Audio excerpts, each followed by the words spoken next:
अस्सलाम वालेकुम, welcome to my YouTube channel. तो आज का जो हमारा टॉपिक है वो है cardiac cycle. So what is cardiac cycle? Cardiac cycle हमारी एक हार्ट बीट से दूसरी हार्ट बीट तक जो ड्यूरेशन होता है उसको हम कहते हैं कार्डियक साइकिल। कार्डियक साइकिल को बहुत कम्प्लेक्स करके शो किया जाता है, लेकिन अगर आप इसको ध्यान से सुने तो कार्डियक साइकिल एक बहुत ईजी कॉन्सेप्ट है। अगर हम अपने हार्ट को देखें तो उसके 2 अपर चैम्बर्स हैं और 2 लोअर चैम्बर्स हैं। अपर चैम्बर्स को हम कहते हैं एट्रियम और हार्ट को राइट और लेफ्ट पे डिवाइड किया गया है। तो ये हो गया राइट एट्रियम और ये हो गया लेफ्ट एट्रियम, ये हो गया राइट वेंट्रिकल और ये हो गया left ventricle. Cardiac cycle in चारों चैम्बर्स की रिलैक्सेशन यानी डायस्टोल और कंट्रैक्शन यानी सिस्टोल पे बेस करता है। क्या होगा, हमारे कार्डियक साइकिल को 2 फेजेस में डिवाइड किया जाएगा, जिसमें एक फेज होगी सिस्टोलिक फेज और नेक्स्ट होगी डायस्टोलिक फेज। कॉन्ट्रैक्शन एट्रियल भी होती है, वेंट्रिकुलर भी होती है, लेकिन वेंट्रिकुलर कॉन्ट्रैक्शन को मेनली इसलिए फोकस किया जा रहा है क्योंकि इससे ही जो हार्ट का ब्लड होता है वो या तो लंग्स में जाता है फॉर ऑक्सीजनेशन या पूरी बॉडी में जाता है। एंड नेक्स्ट है वेंट्रिकुलर रिलैक्सेशन, जिसको हम क्या कहेंगे, diastole. Each part of the cardiac cycle consists of several phases characterized by either a strong pressure change with constant volume or a volume change with relatively small change in pressure। तो cardiac cycle में ये सारे phases like diastole या systole है वो किसकी वजह से हो रहे हैं? Because of 2 factors. एक होता है इलेक्ट्रिकल फैक्टर जिसको हम कहेंगे कार्डियक कंडक्शन सिस्टम, जिसमें आएंगी इम्पल्सेस जो कि हमारे हार्ट को कॉन्ट्रैक्ट या रिलैक्स होने में हेल्प करेंगी। एंड नेक्स्ट है मैकेनिकल फैक्टर्स और उसमें आ जाता है pressure of blood, volume of blood and opening and closing of valves. और इन सब को हम देखेंगे फर्दर अपने फेजेस ऑफ कार्डियक साइकिल में कि किस तरह वो हमारे हार्ट की बीटिंग में हेल्प करते हैं। कार्डियक साइकिल में उनका क्या रोल है। The duration of cardiac cycle is inversely proportional to the heart rate। Heart rate क्या है? हार्ट रेट शो करता है कि कितने टाइम हमारा हार्ट बीट किया है पर मिनट। फॉर एग्जाम्पल, एक नॉर्मल अडल्ट में, एक एवरेज अडल्ट में जो हार्ट है वो up to 75 beats per minute beat करता है। तो कार्डियक साइकिल इन्वर्सली प्रोपोर्शन होता है हमारे हार्ट रेट के, मीन्स कि उसकी बीटिंग पर मिनट के इन्वर्सली प्रोपोर्शन होता है। वो कैसे? अगर 1 मिनट में 60 सेकेंड्स में देखें हम 75 बीट पर मिनट बीट किया हार्ट, तो वो क्या करेगा, हमारे कार्डियक ड्यूरेशन को 0.8 तक लेके आएगा। मीन्स के 0.8 सेकेंड का गैप होता है बिटवीन 2 बीट्स। लेकिन अगर हम 75 को इंक्रीज करके 80 तक ले जाएं तो हमारा कार्डियक ड्यूरेशन क्या करेगा, डिक्रीज कर जाएगा अप टू 0.7 तक। अगर हार्ट रेट बढ़ जाएगा तो जो गैप था बिटवीन 2 बीट्स वो क्या करेगा, वो कम हो जाएगा, क्योंकि उसने क्या करना है, बहुत ज़्यादा बीट्स को अब 1 मिनट में एकोमोडेट करना है। तो वो जो गैप होगा वो क्या करेगा, वो डिक्रीज हो जाएगा और एक बीट के फौरन बाद दूसरी बीट आ जाएगी। The cardiac cycle duration increases with the decrease in the heart rate. और इसके इन्वर्सली क्या होगा कि अगर हार्ट रेट बहुत कम हो गया है तो एक बीट से दूसरी बीट तक का जो गैप होगा वो इंक्रीज कर जाएगा। On the other hand it shortens with increasing heart rate, जैसे कि यहाँ पे शो किया गया। At a normal heart rate of 75 beats per minute one cardiac cycle last 0.8 second. 75 beats per minute हो तो कार्डियक साइकिल कितना होगा, 0.8 सेकेंड तक। Under resting conditions systole occupies 1/3 and diastole occupies 2/3 of the cardiac cycle duration। Cardiac cycle duration में ज़्यादा जो part होता है वो किसका होता है, डायस्टोल का। मीन्स कि जब हार्ट चैम्बर्स रिलैक्स कर रहे होते हैं और उनमें ब्लड फिल हो रहा होता है, और कम हिस्सा होता है सिस्टोल का, जब हमारे हार्ट चैम्बर्स कॉन्ट्रैक्ट कर रहे होते हैं और उनमें जितना ब्लड है वो इजेक्ट किया जा रहा होता है, इजेक्शन होती है उस ब्लड की या तो लंग्स की तरफ या हमारी बॉडी की तरफ। और ये कब हो रहा होता है? एट रेस्टिंग कंडीशन, जब हम कोई इंटेंसिव एक्टिविटी नहीं कर रहे होते। While at an increasing heart rate during an intensive muscles work, the duration of diastole decreases much more than the duration of systole.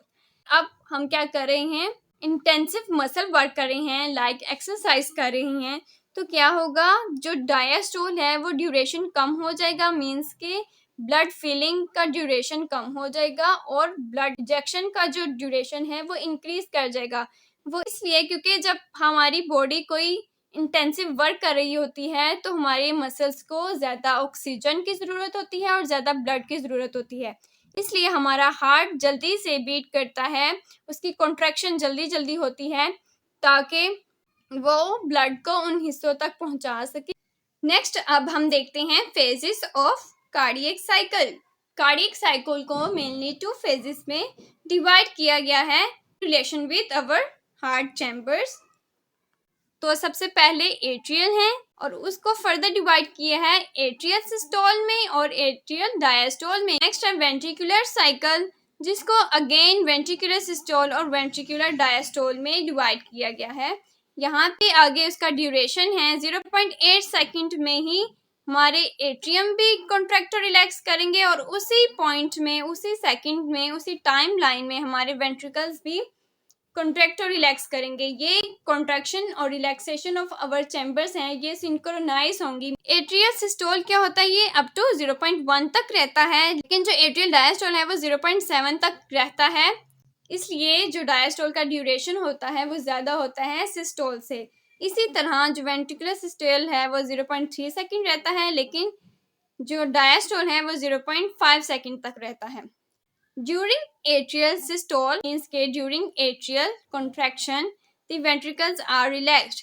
जब एट्रियम कॉन्ट्रैक्ट कर रहे होंगे हमारे वेंट्रिकल्स क्या होंगे? रिलैक्स होंगे। उसके ही बरअक्स अगर वेंट्रिकल्स कॉन्ट्रैक्ट कर रहे हैं तो हमारे एट्रिया क्या कर रहे होंगे? रिलैक्स कर रहे होंगे। तो अब इनको 1 बाय 1 करके डिस्कस करते हैं। तो सबसे पहले आता है एट्रियल साइकिल, और एट्रियल साइकिल को फर्दर 2 स्टेप्स में डिवाइड किया गया है। तो उसमें सबसे पहले आएगा एट्रियल सिस्टोल। एट्रियल सिस्टोल में क्या होता है? Blood normally flows continuously from great veins into atria. Great veins कौन सी हैं? सुपीरियर वेना केवा और इंफीरियर वेना केवा। सुपीरियर और इंफीरियर वेना केवा ने क्या करना होता है? डीऑक्सीजनेटेड ब्लड हमारे राइट एट्रियम में लेके आना है, लेकिन अगर हम लेफ्ट साइड पे देखें तो हमारे पल्मोनरी वेन्स जो होती हैं उन्होंने ऑक्सीजनेटेड ब्लड लेके आना है हमारे लेफ्ट एट्रियम में। Narrowing of the origin of great veins decreasing venous return.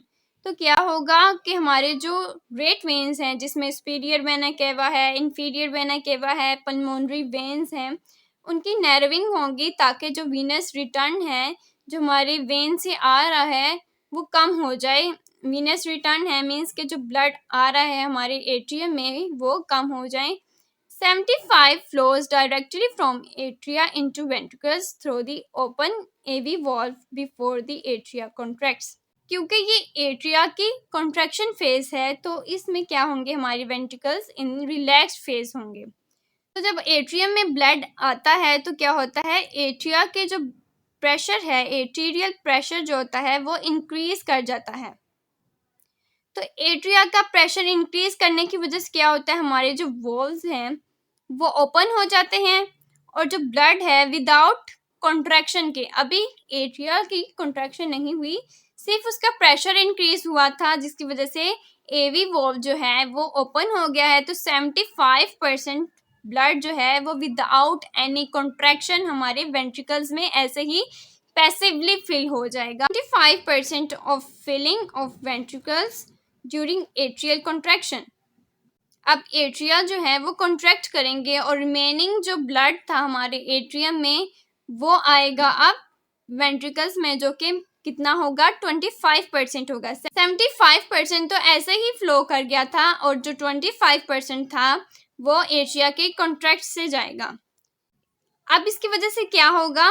Intra arterial pressure increase हो जाएगा। ब्लड एट्रियम में था उसमें क्या था? इंट्रा आर्टेरियल प्रेशर इंक्रीज कर गया था। उसकी वजह से क्या होगा, वो वॉल्व जो हमारे एट्रियम और वेंट्रिकल्स के दरमियान है, जिसको हम एट्रियोवेंट्रिकुलर वॉल्व कहते हैं, वो ओपन हो जाएंगे। राइट साइड पे होता है ट्राइकस्पिड वॉल्व और लेफ्ट साइड पे होगा मिट्रल वॉल्व। तो ये दोनों वॉल्व ओपन कर जाएंगे और ब्लड फ्लो करके हमारे वेंट्रिकल्स में आ जाएगा। जैसे ही वो वेंट्रिकल्स में आएगा तो अब वो क्या करेगा, इंटरवेंट्रिकुलर प्रेशर को भी इंक्रीज कर देगा। एंड नेक्स्ट है एट्रियल डायस्टोल, मीन की एट्रियम की relaxation coincides with ventricular systole and most of the ventricular diastole. So atrial diastole में क्या होगा, हमारे एट्रियम क्या करेंगे, रिलैक्स करेंगे। और ये किससे coincides कर रहा होगा, with the ventricular systole, means के हमारे एट्रियम जब रिलैक्स कर रही होंगे तब हमारे वेंट्रिकुलर क्या कर रहे होंगे, कॉन्ट्रैक्ट कर रहे होंगे। लेकिन उसके अलावा ये हमारे वेंट्रिकुलर डायस्टोल के साथ भी कोइंसाइड करता है। वो इसलिए क्योंकि एट्रियल डायस्टोल की जो ड्यूरेशन है वो 0.7 सेकंड है, लेकिन वेंट्रिकुलर सिस्टोल की कितनी है, 0.3 सेकंड। तो इसलिए जब हमारा एट्रियल रिलैक्स होता है तो उसमें हमारे वेंट्रिकुलर सिस्टोल भी आ जाता है, मतलब के वेंट्रिकुलर कॉन्ट्रैक्शन भी आती है और कुछ पार्ट ऑफ उसका वेंट्रिकुलर डायस्टोल भी आ जाता है, क्योंकि जो डायस्टोल वेंट्रिकुलर डायस्टोल है वो 0.5 सेकंड का होता है। तो आर्टेरियल डायस्टोल में क्या होता है, एट्रिया रिलैक्स करते हैं। एट्रिया रिलैक्स करेंगे तो क्या होगा, उसका जो डायामीटर है वो इंक्रीज हो जाएगा, वो ओपन हो जाएगी, तो उसमें ब्लड की फिलिंग होनी शुरू हो जाएंगी। ग्रेजुअल फिलिंग ऑफ एट्रिया शुरू हो जाएगा, जिससे क्या होगा, एट्रियल प्रेशर स्लोली इंक्रीजेज। क्योंकि अब ब्लड एट्रिया में है तो उसका जो प्रेशर है वो इंक्रीज कर जाएगा। Blood flows into the right atrium from the superior and inferior vena cava and the coronary sinus. So atrium में, right atrium में blood कहाँ से आएगा, हमारे superior और inferior vena cava से, जो बॉडी से लेके आएंगे डीऑक्सीजनेटेड ब्लड, और कोरोनरी साइनस से, जो क्या करेंगे, इटसेल्फ हार्ट से डीऑक्सीजनेटेड ब्लड लेके आएंगे हमारे राइट एट्रियम में। Blood flows into left atrium from the 4 pulmonary veins, और लंग से ऑक्सीजनेटेड ब्लड हमारे लेफ्ट एट्रियम में आएगा with the help of 4 pulmonary veins. The 2 atrioventricular valves, the tricuspid and mitral valves, are both open, so blood flows unimpeded from the atria and into the ventricles. तो जैसे हमारे ventricles relax करते हैं और blood fill होता है तो 70% of blood ऐसे ही फ्लो कर जाता है वेंट्रिकल्स में, और फिर क्या होता है, एट्रिया कॉन्ट्रैक्ट करते हैं और जो रिमेनिंग 25 होता है वो भी हमारे वेंट्रिकल्स में चला जाता है। अब नेक्स्ट है second phase of cardiac cycle, और वो कौन सा है, वेंट्रिकुलर साइकिल। और वेंट्रिकुलर साइकिल को भी वंस अगेन सिस्टोल और डायस्टोल में डिवाइड किया गया है। वेंट्रिकुलर सिस्टोल को जो कि अप टू 0.3 सेकंड तक रहता है, और उसको फर्दर डिवाइड किया गया है फेज ऑफ आइसोवॉल्यूमेट्रिक या आइसोमेट्रिक कॉन्ट्रैक्शन, और next phase of ventricular ejection, जिसको फर्दर डिवाइड किया है रैपिड फेज में और स्लो फेज में। तो इनको वन बाय वन करके देखते हैं। तो सबसे पहले है वेंट्रिकुलर सिस्टोल, आइसोवॉल्यूमिक कॉन्ट्रैक्शन फेज। तो आइसोवॉल्यूमिक कॉन्ट्रैक्शन फेज क्या होगी, ये हमारे वेंट्रिकल्स की कॉन्ट्रैक्शन की इनिशियल स्टेज होगी, जिसमें जो ब्लड हमारे वेंट्रिकल्स में आया है उसकी वजह से क्या होगा, हमारे वेंट्रिकल्स में जो प्रेशर है वो इतना इंक्रीज हो जाएगा कि हमारे जो एवी वॉल्व्स हैं वो क्या होगी, वो स्नैप शट हो जाएंगे। अब क्या होगा कि एवी वॉल्व्स हैं वो क्या हो गए हैं, क्लोज हो गए हैं, और सेमी ल्यूनर वॉल्व्स जो हैं वो भी ओपन नहीं हुए। तो हमारे वेंट्रिकल्स क्या करेंगे, एक क्लोज चैम्बर के तौर पे एक्ट करेंगे। और इस स्टेज में जब हमारे both types of valves close होंगे और वेंट्रिकल्स जो हैं वो कॉन्ट्रैक्ट करेंगे, उसको हम कहेंगे आइसोवॉल्यूमिक कॉन्ट्रैक्शन फेज। आइसोवॉल्यूमिक कॉन्ट्रैक्शन फेज इसलिए क्योंकि हमारे ऑल चैम्बर क्या हैं, क्लोज हैं, तो हमारे वेंट्रिकल्स में जो ब्लड वॉल्यूम है वो बिल्कुल सेम है, वो चेंज नहीं हुआ ड्यूरिंग कॉन्ट्रैक्शन, इसलिए हम इसको आइसोवॉल्यूमिक कॉन्ट्रैक्शन फेज कहेंगे। With all the valves being closed the ventricles become close chamber. तो ये क्या है, एक क्लोज चैम्बर बन जाएगा क्योंकि सारे वॉल्व क्लोज हैं। So the ventricles contract isometrically without change in the length of its muscle fibres. Isovolumically भी और आइसोमेट्रिकली भी हमारे वेंट्रिकल्स कॉन्ट्रैक्ट करेंगे। And during this phase, because of snap shutting of AV valves, हमारे heart की first sound जिसको हम लब कहते हैं वो सुनाई देती है। और ये फेज तब तक रहेगी जब तक हमारे राइट वेंट्रिकल का जो प्रेशर है वो इंक्रीज ना कर जाए हमारे पल्मोनरी आर्टरी से, और जो लेफ्ट वेंट्रिकल्स है उसका प्रेशर इंक्रीज ना कर जाए हमारे आयोटिक प्रेशर से। प्रेशर जो है वो हमारी ब्लड का फ्लो को मेंटेन करता है। सबसे पहले जब एट्रिया में प्रेशर इंक्रीज हुआ तो हमारे वॉल्व ओपन हुए और ब्लड फ्लो होके वेंट्रिकल्स में आया। अब वेंट्रिकल्स का प्रेशर जब इंक्रीज होगा तो उसके अंदर का जो ब्लड है वो स्क्वीज आउट होके नेक्स्ट जाएगा हमारे पल्मोनरी आर्टरी में। इजेक्शन फेज जो अप टू 0.25 सेकेंड तक रहती है।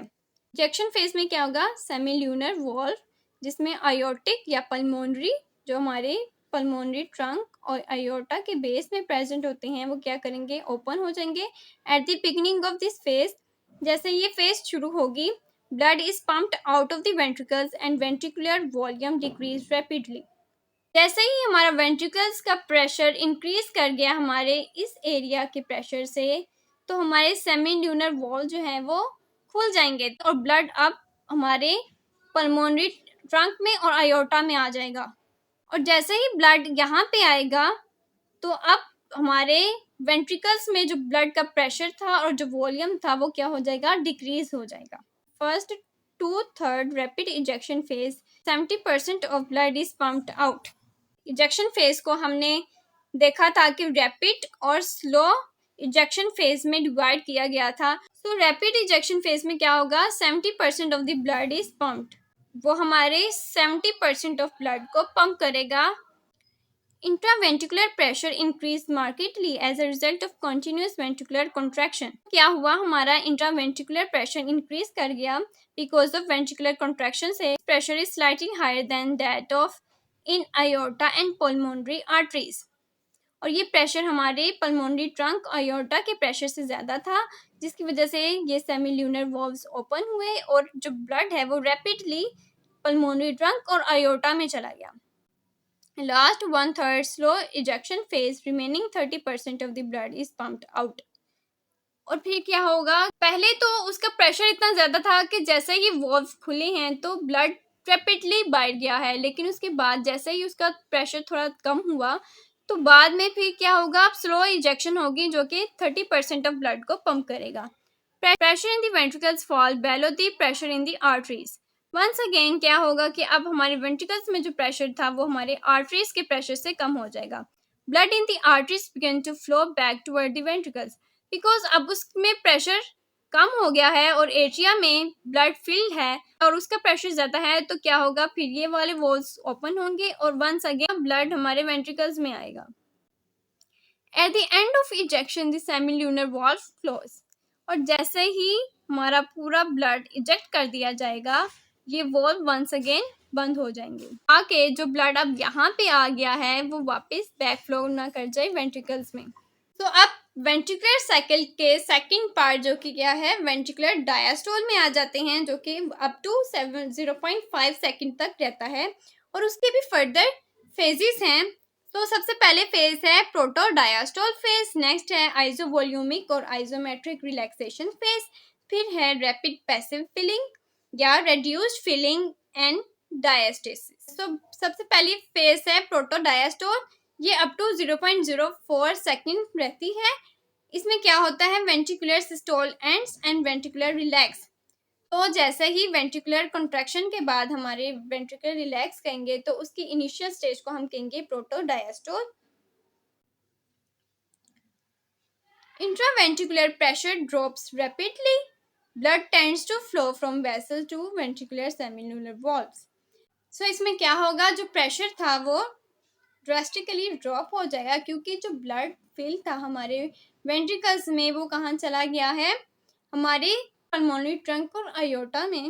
नेक्स्ट है आइसोवॉल्यूमिक रिलैक्सेशन फेज, ये हमारे आइसोवॉल्यूमिक कॉन्ट्रैक्शन फेज का इन्वर्स है। लास्ट फॉर 0.06 सेकेंड, तो ये 0.06 सेकेंड तक रहती है। और इसमें क्या होता है, begins with the closure of semi lunar valves. जैसे ही वेंट्रिकल्स कॉन्ट्रैक्ट होने के बाद ब्लड चला गया पल्मोनरी ट्रंक में और आयोटा में, और फिर क्या हुआ, हमारे जो सेमी ड्यूनर वॉल्व हैं वो स्नैप शट हो जाएंगे। तो क्या होगा, आइसोवॉल्यूमिक रिलैक्सेशन फेज स्टार्ट हो जाएगी। AV valve not yet open, ventriculars relax। अभी हमारे एट्रियोवेंट्रिकुलर वॉल्व्स ओपन नहीं हुए और वेंट्रिकल्स क्या कर रहे हैं, रिलैक्स कर रहे हैं। As close chamber as volume remains same, isovolumic relaxation.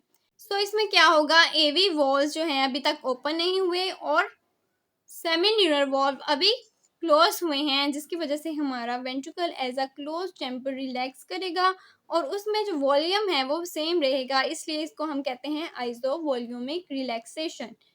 And with opening of AV, और जैसे ही AV वॉल्व ओपन होंगे तो ये फेज क्या होगी, एंड हो जाएगी। फिलिंग फेज, तो ये क्या करती है, last 0.1 second. Once the AV valve open, blood that has accumulated in the atria follows rapidly into the ventricles। और ये वो फेज है जो हमारे स्टार्ट में हमने देखी थी, जब हमारे एट्रिया में ब्लड फिल हुआ था और वो पैसिवली आ गया था हमारे वेंट्रिकल्स में, उसको हम कहेंगे rapid filling phase for ventricles. जब 70% जो ब्लड है वो हमारे AV वॉल्व्स ओपन होने की वजह से हमारे वेंट्रिकल्स में आ जाता है। ये क्यों होता है, because atrial blood pressure increase कर गया और AV वॉल्व्स ओपन हो गए और ब्लड आ जाएगा हमारे वेंट्रिकल्स में विदाउट कॉन्ट्रैक्शन ऑफ एट्रिया, जिसकी वजह से क्या होगा, हमारे वेंट्रिकुलर वॉल्यूम इंक्रीज कर जाएगा। फिर नेक्स्ट है reduced filling phase, last 0.2 second. Rest of blood that has accumulated in the atria flows slowly into the ventricles। और अब जो 25% हमारे एट्रिया में था, एट्रिया के कॉन्ट्रैक्शन के बाद आ जाएगा हमारे वेंट्रिकल्स में। वेंट्रिकुलर वॉल्यूम इंक्रीजेज मोर स्लोली नाउ। अब उसका जो वॉल्यूम है वो स्लोली इंक्रीज करेगा, पहले वो रैपिडली इंक्रीज किया था क्योंकि 70% ऑफ ब्लड वेंट्रिकल्स में आ गया था, अब सिर्फ 25% आया है तो वो स्लोली इंक्रीज करेगा। The ventricles continue to fill with blood until they are nearly full। So वो अब फिल होते रहेंगे यहाँ तक कि वो मुकम्मल तौर पे फिल हो जाएंगे। और फिर क्या होगा, नेक्स्ट फेज होगी हमारी वेंट्रिकुलर कंट्रैक्शन की। This slowly filling of ventricle is called diastasis, और इस फेज को हम क्या कहेंगे, डायस्टेसिस। तो इस तरह हमारे हार्ट की एक बीट या एक साइकिल जो है वो कंप्लीट हुआ। फिर से हमारा हार्ट जो है वो इस फेज पे आ गया है। तो बेसिकली रैपिड और स्लोली फिलिंग ऑफ वेंट्रिकल्स ये वाला पार्ट था, जब हमारे वेंट्रिकल्स में ब्लड फ्लो होके गया और यहाँ से फिर से हमारा कार्डियक साइकिल स्टार्ट होगा और यहाँ पे आके एंड होगा। अब इसकी समरी देख लेते हैं। तो ये शुरू कहाँ पे हुआ, हमारे एट्रियल सिस्टोल से। Atria contraction forces a small amount of additional blood into relaxed ventricles।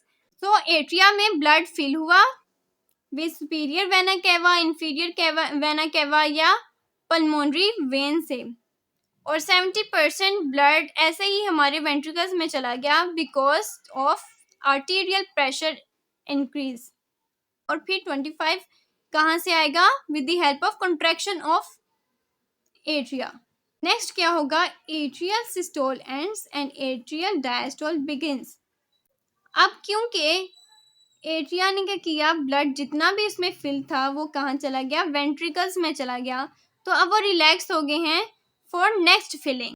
और उसके बाद क्या होगा, ventricular systole first phase, ventricular contraction pushes AV valves close but does not create enough pressure to open semilunar valve। अभी हमारे ventricles किस stage में है, आइसोवॉल्यूमिक कॉन्ट्रैक्शन फेज में। जब हमारे वेंट्रिकल्स का जो प्रेशर है वो इतना तो इंक्रीज कर गया है कि हमारा AV वॉल्व जो है वो क्लोज हो गया है, लेकिन अभी इतना इंक्रीज नहीं किया कि वो हमारे सेमिल्यूनर वॉल्व्स को ओपन कर सके। और नेक्स्ट फेज है वेंट्रिकुलर सिस्टोल सेकेंड फेज।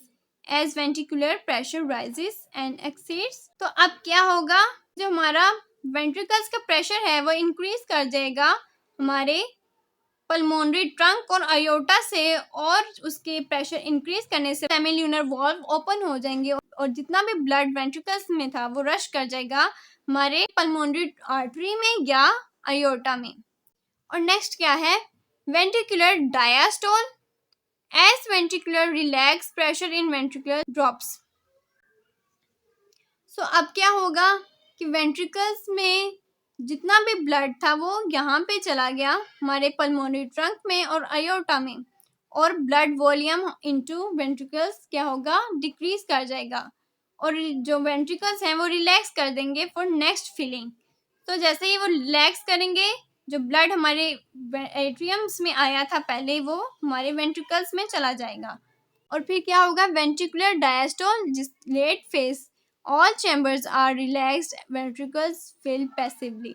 फिर क्या होगा, हमारे वेंट्रिकल्स वंस अगेन रिलैक्स कर रहे हैं और फिर क्या होगा, वो पैसिवली फिलिंग ऑफ वेंट्रिकल्स, जो कि मेनली कहाँ पे हो रही है, हमारी फर्स्ट फेज पे। तो ऐसे ये वंस अगेन ये साइकिल चलेगा। तो ये था हमारी वीडियो का एंड। आई होप से ओके आपको समझ आई होगी। तो मिलते हैं नेक्स्ट वीडियो में with a graphical representation of cardiac cycle. Until then, Allah Hafiz.